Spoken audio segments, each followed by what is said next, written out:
Hi bro. Hi. And coming June Daku Maharaj and game changer ఎలా అనిపిస్తుంది? Game changer. Why game changer ఎలా అనిపిస్తుంది? అంటే ఫస్ట్ టైం ఒక ఫ్యాన్ బేస్తో ఒక పెద్ద కట్అవుట్ ప్లాన్ చేస్తున్నారు విజయవాడలో. సో ఈ ఎక్స్పెక్టేషన్స్తో గేమ్ చేంజర్ బీట్ చేస్తా అనుకుంటున్నాను డాకు మహారాజ్తో. అంటే 250 అడుగుల కట్అవుట్ పెట్టారు రామ్ చరణ్ గారిది, ఎలా అనిపిస్తుంది మీకు? చాలా ఆనందంగా ఉంది. ఆఫ్టర్ ఆర్ఆర్ఆర్ తర్వాత తన సోలో ఫిలిం ఇది బెస్ట్ హిట్ అవుతుందని అనుకుంటున్నాను.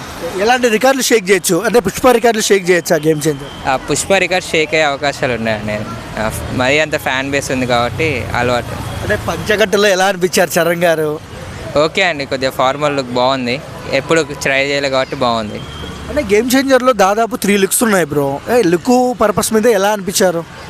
బాగున్నాయి, కొద్దిగా యూనిక్గా ఉన్నారు. 3 క్యారెక్టర్స్ ఉన్నట్టున్నాయి చరణ్ గారు చెప్పినట్టు బిగ్ బాస్లో. ఈ వీక్ మంచి హిట్ అనుకోవచ్చా? అంటే ఈ సంక్రాంతి మంచి హిట్ సంక్రాంతికి మంచి హిట్ అనుకోవచ్చు. మంచి ఫిలిం. సినిమా ఫ్లాప్ అయిన తర్వాత, అది ఆచార్య ఫ్లాప్ తర్వాత, ద సేమ్ టైము శంకర్ గారి సినిమా భారతుడు ఫ్లాప్ తర్వాత ఎంతో కొంత నెగిటివ్ ఉంది సినిమా అటు ఇటు అవుతుందని. అవునండి, కానీ ట్రైలర్ చూసాక మాత్రం ఆ ఎక్స్పెక్టేషన్స్ చేంజ్ అయిపోయాయి ఫ్యాన్స్ కూడా. సో ఇక హిట్ అవుతుందనే అనుకుంటున్నాను. ఫస్ట్ డే కలెక్షన్ ఎంత రావచ్చు ఒక తెలుగులో 100 to 150 crores. చరణ్ గారిలో మీకు నచ్చే క్వాలిటీ ఏంటి Ram Charan? Helping nature and kindness. సింపుల్గా ఉంటారు, యాక్టింగ్ బాగా చేస్తారు.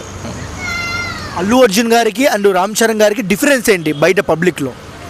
బయట పబ్లిక్లో సేమ్ ఉంటుంది, కానీ ఫ్యాన్ బేస్, డ్యాన్స్ కానీ ఎంటర్టైన్మెంట్ కానీ ఇద్దరు బాగానే చేస్తారు.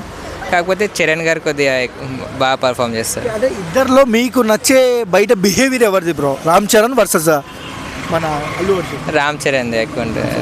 వన్ వర్డ్లో చరణ్ గురించి చెప్పమంటే ఏం చెప్తారు? Good person, kind hearted. Thank you.